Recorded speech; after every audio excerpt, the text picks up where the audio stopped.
Hello, and welcome back to another episode of the Self and Pleasure Podcast, a podcast to help you unlock your deepest love and pleasure potential for an orgasmic life. I am Trisha, your favorite one-of-a-kind host. I am a self-love and pleasure coach, educator, toy reviewer, content creator, and so much more than that. So welcome back to episode number 6 of season 2. And in this episode, I have got a guest speaker, which is Priestess Vanessa. And if you maybe have heard the previous episode, she was already on. We have talked about kink, and we just love that topic so much. And there's so much more to talk about. So we thought we're going to make another one. And this one is specific to kink in like 35, 40, because it is a different era. And before I get too much into it, I'm going to pass over to Priestess Vanessa. And first of all, happy birthday to you and welcome back. So happy birthday. Yeah, I'm 45. I'm quite happy to admit, people say, don't ask a lady her age. And I'm like, ask me.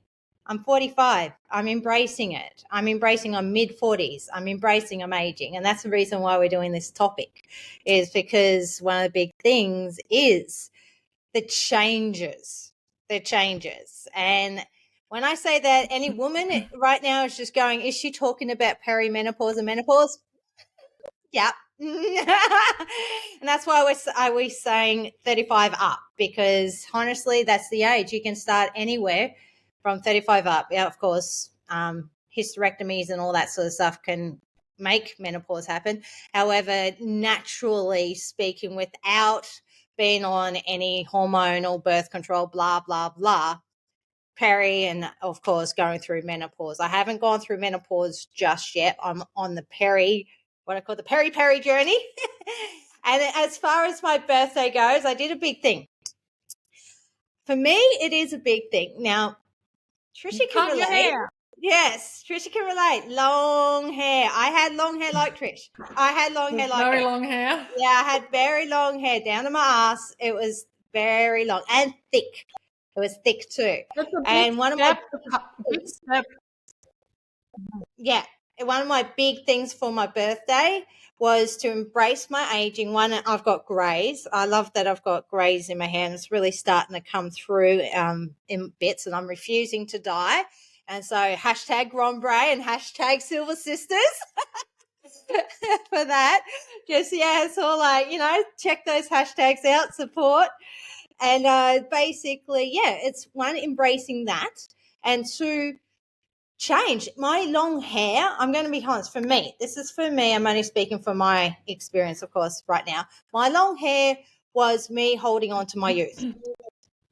For me, it was me holding on to my youth. I had long hair through my 20s, especially when I was a stripper. I had my long hair through my 30s and everything. I've always had quite long hair. That's been a staple for me. And then I realized, why am I holding on to all this hair? I wanted to do something. I will never be one of those. I will definitely say never. It's like one of those things, like never say never, but I'm like, no, I'm never going to shave. No way. I'm just like, I really don't get, no. Okay, never say never, but if someone offered a certain amount of money, I would think about it. But no. Never say never. Yeah, never say never. But at the same time, the thing about me and hair is, yeah, I had it long because that was youthful for me. That was my youth. And I cut it because, yeah, I wanted to embrace. I'm older now. I'm changing. And part of being older is the hot flashes.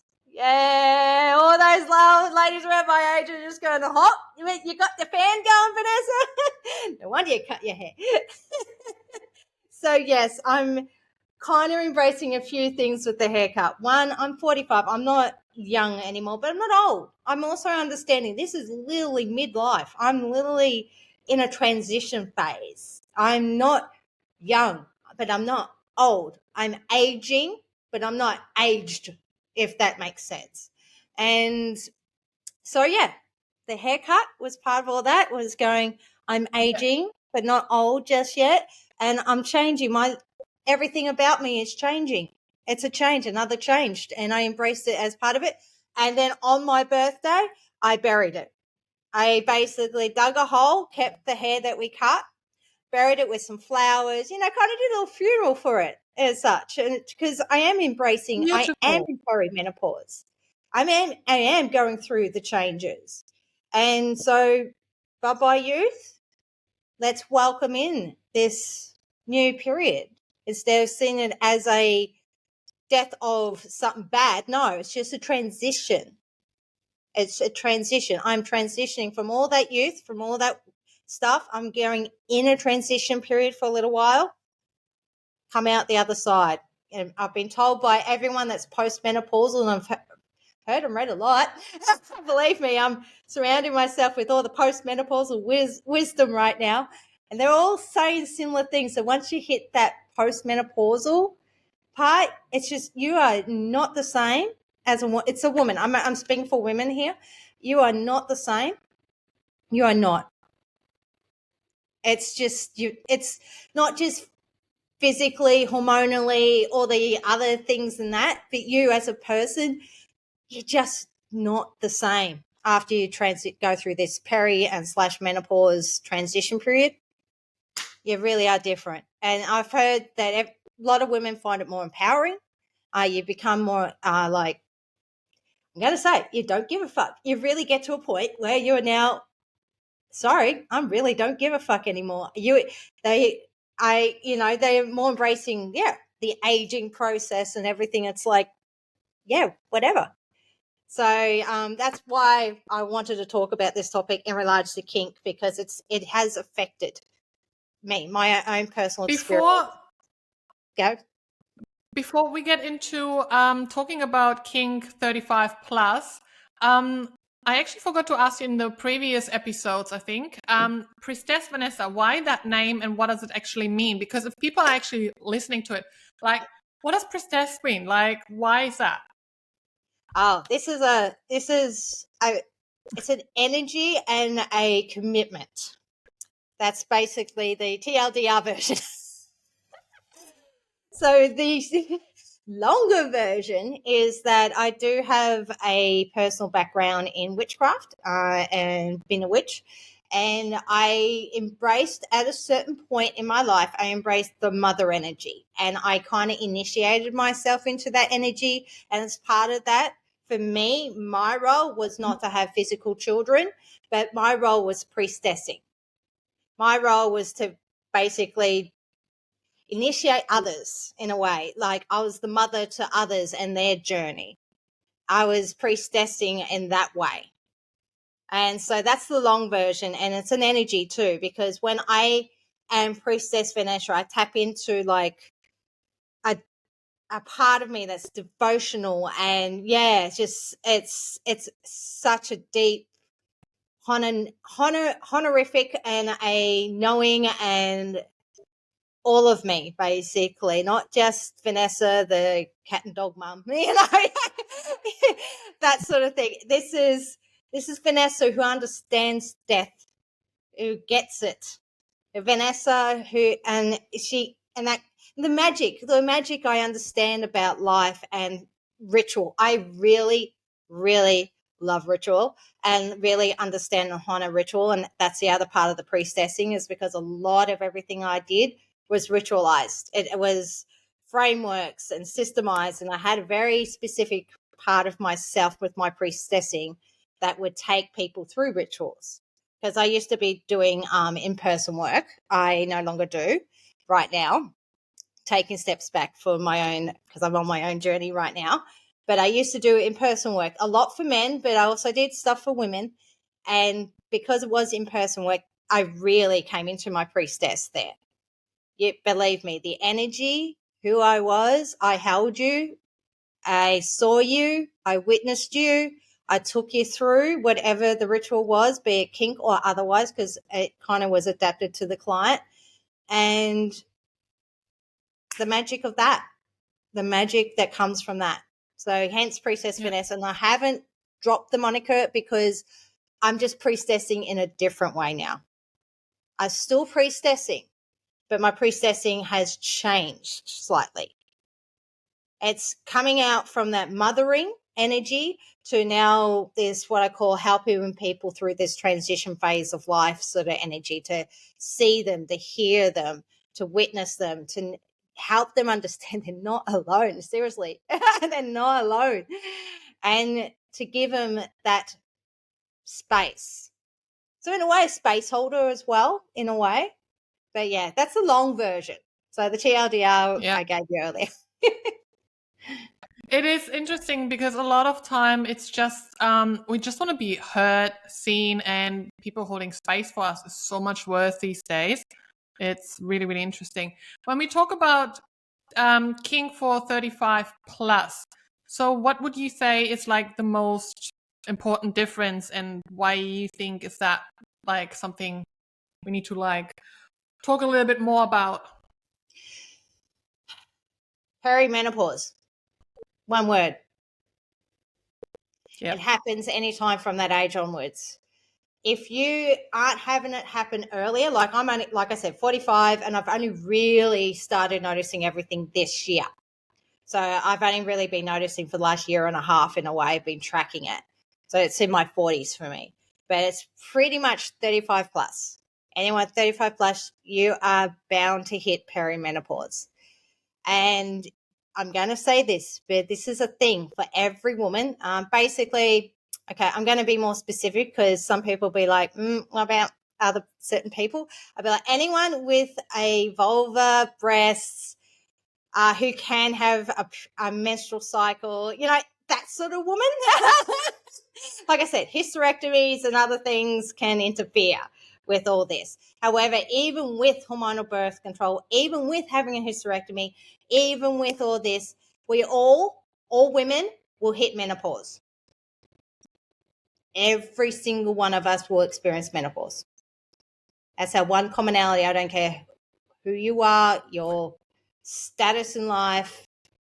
You can do it naturally like me and hit peri to go through it, or you can like hysterectomies and all other sort of things to basically hit it. But it's one commonality, and that is the reason why we've got to do this talking, because it does change things. Your tolerance for things are going to change. Your menstrual cycle, holy mother, that's changing. Your hormones are changing. Every single woman you talk to about this, hot flashes. Oh my God. And then also insomnia and sleep disturbances going on. That affects your kinking. How does it actually affect kink? So all these from menopause, premenopause, like what's the actual effect then on the kink?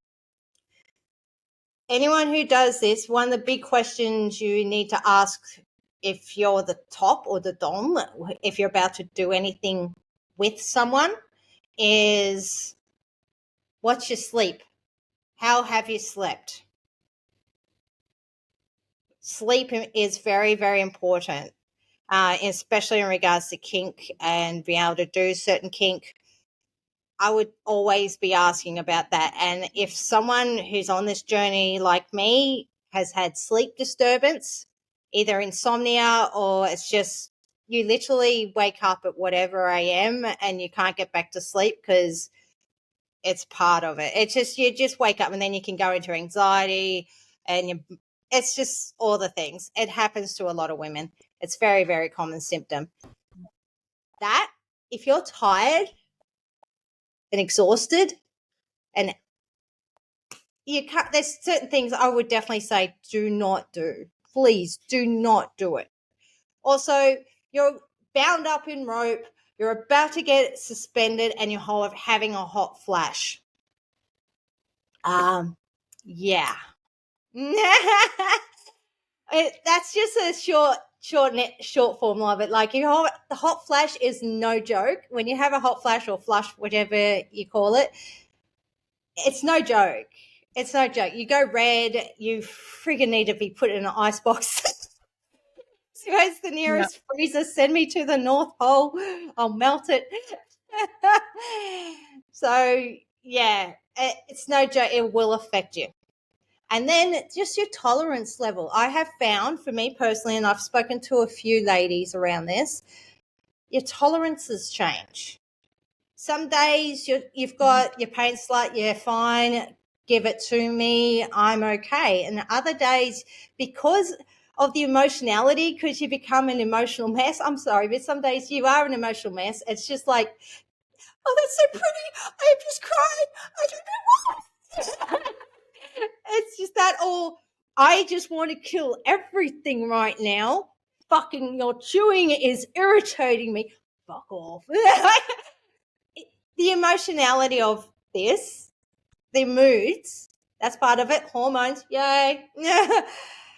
It's all changing us.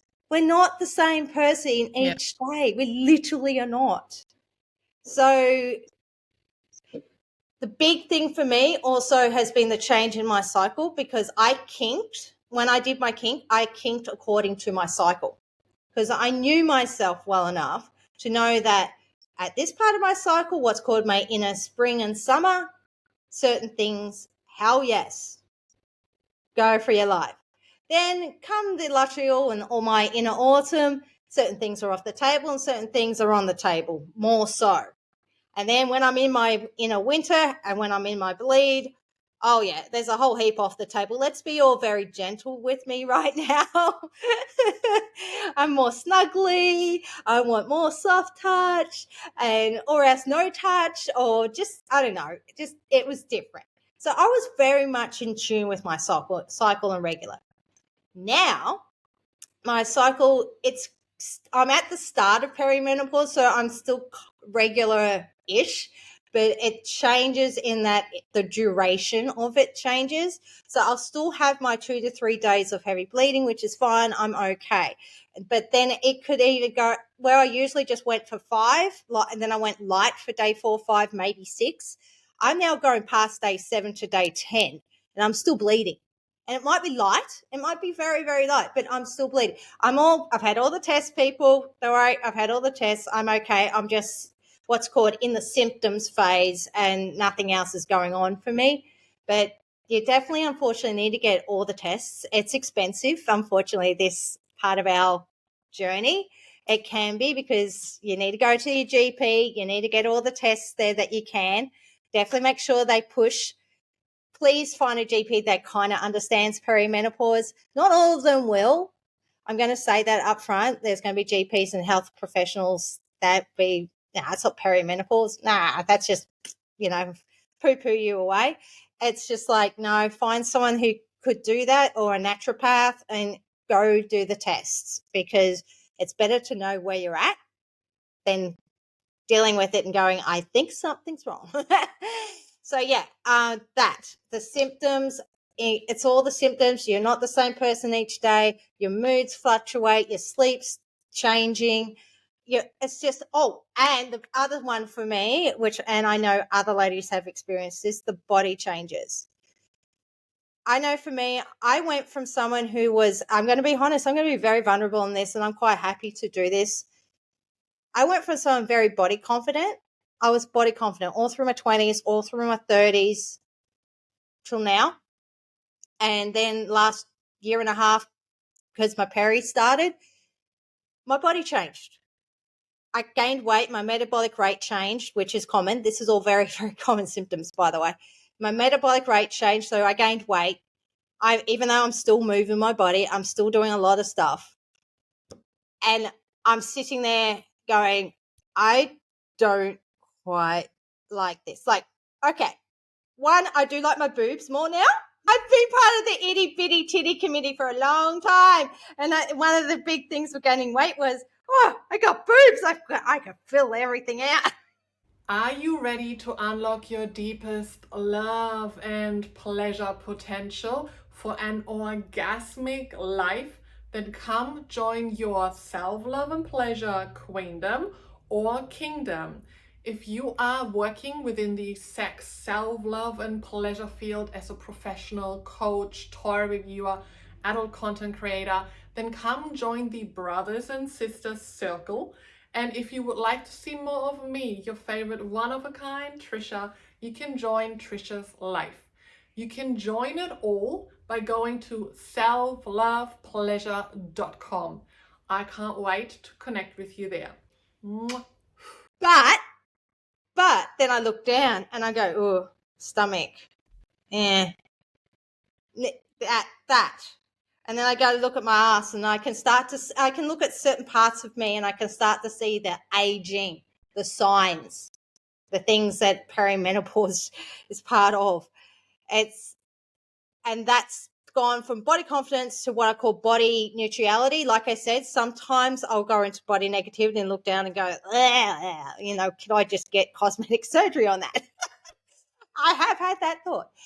However, then I return to what I try to do is body neutrality, because I know sometimes it's actually a step too far to go to body love, like loving all the bits.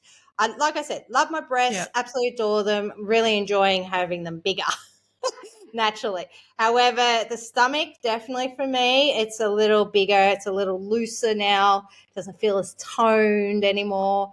And it's honestly, while I say there's nothing I can do, yeah, some people will be like, why don't you get cosmetic surgery and all this? I'm not someone that way inclined. I don't like surgery, period, full stop. I try to avoid it. And I'm just like seeing the changes to my body that are I say unavoidable, but you are aging. I am aging, it's part of the change. And so that affects how I feel in rope even. When I do shibari, I used to love it. But now if there's a photo, like there was a photo someone took of me while I was partially suspended against a rope and my stomach hung down. And even though there was like a rope kind of on it, kind of holding it, I looked at, it was just the angle and everything. And I looked at it and I went, I really had that reaction. I'm quite going to be happy to be vulnerable like that, and actually had a reaction going, oh my God, look at that stomach, and picking myself apart. So yeah, so I try to be what I call body neutral at the moment because of all the changes, and I'll work on going from body neutral to body love and back to being body confident. I will get there. I know I will, but I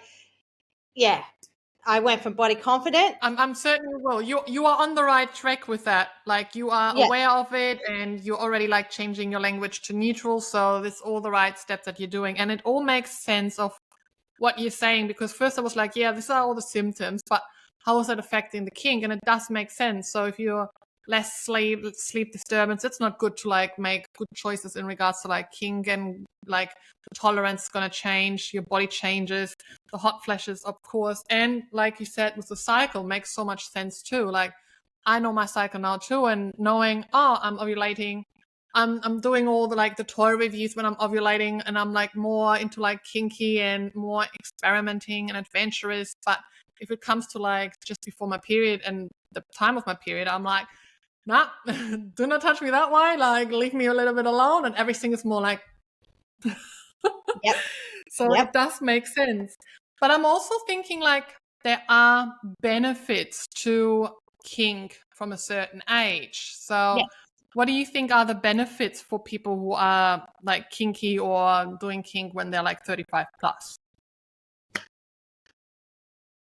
I mentioned this. We had a little chat earlier, just everyone. But I said this, and I agree with it. You kind of start getting to a point where you don't give a fuck. Like it's,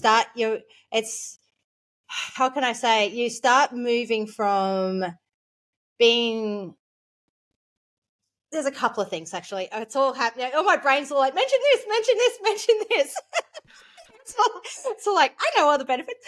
So let me just take a breath and go, okay, brain, shut up.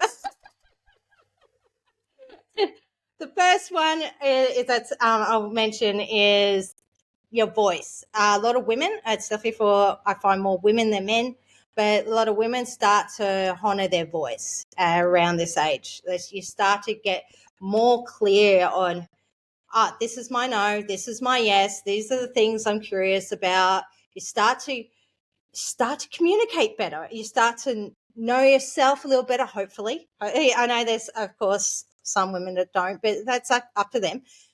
However, yeah, you just start definitely knowing yourself better because you're monitoring these symptoms and everything. You're basically monitoring yourself more. So you are starting to really understand yourself a lot more. And then, of course, use your voice a lot more. So you're going to speak up. This is who I am. This is what I'm about. This is what I like, don't like. And then I'm going to say, because of the constant changes, your resilience changes. You become more resilient. How's that relate to kink? Oh, believe me, relates to a lot of things, not just kink. It's we're resilient. If we can get, it's like if I can get through it, this, wow, like how powerful is that? And also, just a more.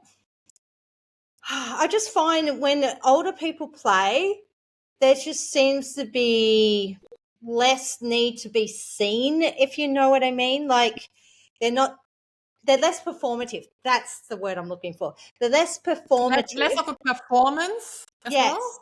Yeah, less performative and more you can see they're really actually enjoying this and this person's really into this and they're really actually clear. And I find a lot of older people, we're more clear and we're more better about consent. It's less, there's always going to be ego for some people. We can't avoid that. It's been part of being human. Try and avoid that ego and good luck on that. You're human. It's going to be there.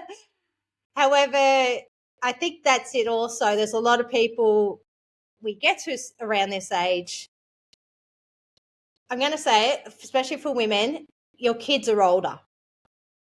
Especially if you had your kids in your 20s or your 30s and stuff, your kids are older. So you start being a little bit more adventurous, don't you? That's the other benefit. The kids are older.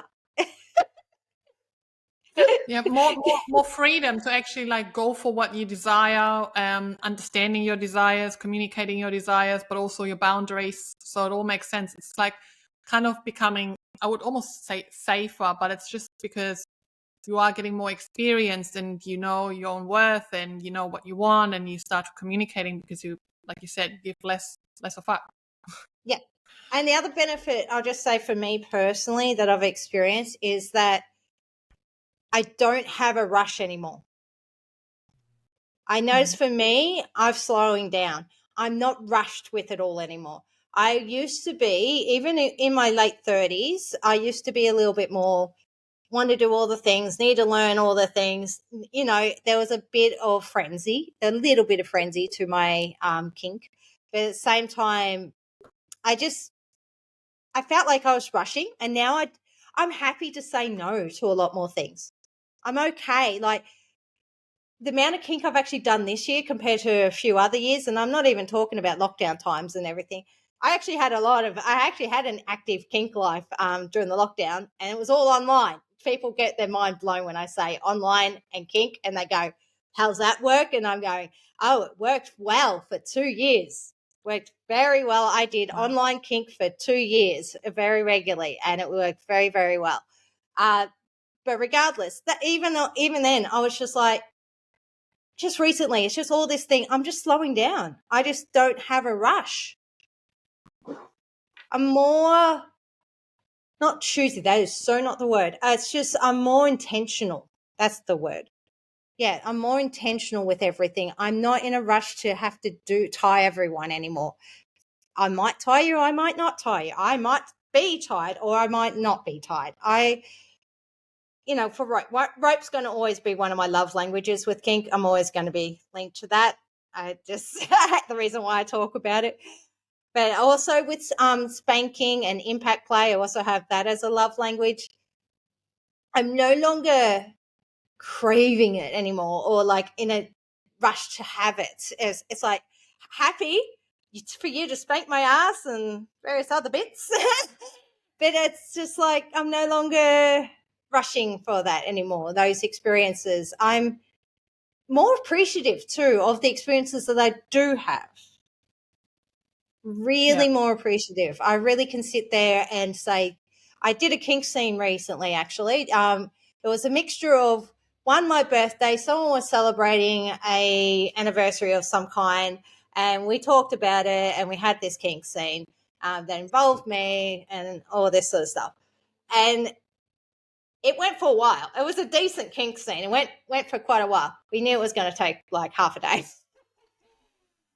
And it was brilliant. I can just sit there right now and just be like, yes. Like that, just smile, sit back and just remember the scene and go, yes. And that will satisfy me for a while now. I'm no longer in a rush. Oh, I've got to do kink every weekend now. Oh, I've got to do this every, I don't have that super big craving anymore, because I'm going to say right now, another big of the changes and it's common again, very common, so you're not alone in this, all the women going through this, is our sex, our libido and stuff. It really does change. Really does change this period, because yes, our body's changing, so it can be linked to that for some women, but it's also linked to everything else. You're going through all those other changes with the other symptoms, libido kind of takes a drop because, of course, hormones. So I'm kind of, well, I've still got sexual energy because thanks to Tantra and everything I've done for the last 10 years, I've still got very much potent sexual energy. I'm just not in a rush to what I call fuck anymore. It's like, I'm okay. I found it really interesting when you said kink online, because I recently talked to someone on my fans page, and there is like a guy who said, oh, I'm self-roping myself, and I'm always like, wow, I've never really thought about like putting rope on myself, but there is I've seen that one course or masterclass that you have done at Yonilicious about how to put rope on yourself, how to like Mrs. Spanking as well. And I don't know, how do you call that, like self kink, or how do you call that? Now, I'm curious maybe to get a little bit more into that, to also offer that to my clients on the self-love and pleasure world, Queendom and Kingdom, because it's all about like self-love, self-pleasure, and pleasure in general, but also kink, and maybe like self-kink or whatever it's called would be a really good topic to... I'm a big proponent of that, because I'm very single. I'm very much single. And so if I do have a need, I'm like, can't exactly just ring someone up right now. I don't actually have someone in my vicinity who I'll just ring up and be like, can you spank me? Even if it's a friend. It's like, this is the other side of it. I'm big on what I call kinking with friends. It's totally fine to do platonic kink, and lots of people in the kink scene will spank you and not need to fuck you. People, kink and sex are not interlinked. So I know I said in that last one, but I'm repeating that in this one too, just to further point that out. But regardless, sometimes you just, it's funny because people do what's called tapping on themselves anyway for like qigong and stuff like that. And I'm all like, how's this different? It's just like that. You're just doing, it's another, to me, it's all sensation. I call myself a sensation slut ultimately, because it's all sensation for me. And so sometimes putting rope on myself is a sensation I want. Like hugging myself in my arms is one thing, and sometimes it's not enough. And so I'll put some rope around me, and it's just like squeeze, make sure it's really tight. And I'm like, and just feel the tightness on me. And it's just like, oh, that's soothing me right now. Or sometimes I do need to tweak my nipples and give myself some nipple torture and play, because it's just like, I'm actually really horny right now. Oh my God. And then true. I'm actually, actually, I'll finish off on this. And then here's my biggest one. I call it doming yourself. So what you do, you can do this one of two ways. You can literally dom yourself to it, kind of like sit there and be like, you will sit down, kind of tell yourself to do something, and then you allow yourself to turn into your sub self, and then you do it.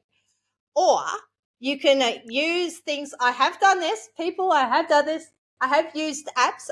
I'm okay. I'm going to mention it. Insight Timer is one of my favorites. I'll use the Insight Timer app. I'll find a guided breath work. So this allows me to get into the DS stuff, allows me to feel like I'm in surrender to someone telling me to do something when I'm needing that. So I will literally find something like that, or even if it's a tutorial on YouTube or something, Like something that's where someone's telling me to do something. I'll just find that and I'll use that. And then in my head, I've turned it around to say, they're my dom and I'm the sub, even though it's a video or whatever, it's a guided meditation. And I'm like changing it around in my head to give me the story. This is my dom. I'm going to listen to my dom. I'm going to serve my dom. I'm going to do as they say. Yeah. So that allows me to get the DS element when I'm feeling like I really want to be subby, but I don't have anyone to call. Find something. Very true, though, because I haven't actually thought about it, but I'm self-kinking myself too. Like I put a blindfold on myself. I slap myself, use tools on myself, kinky tools, nipple clamps. Like I've even like done other things just to myself. I just never thought about rope, but I don't know why, because I've done all the other stuff so much.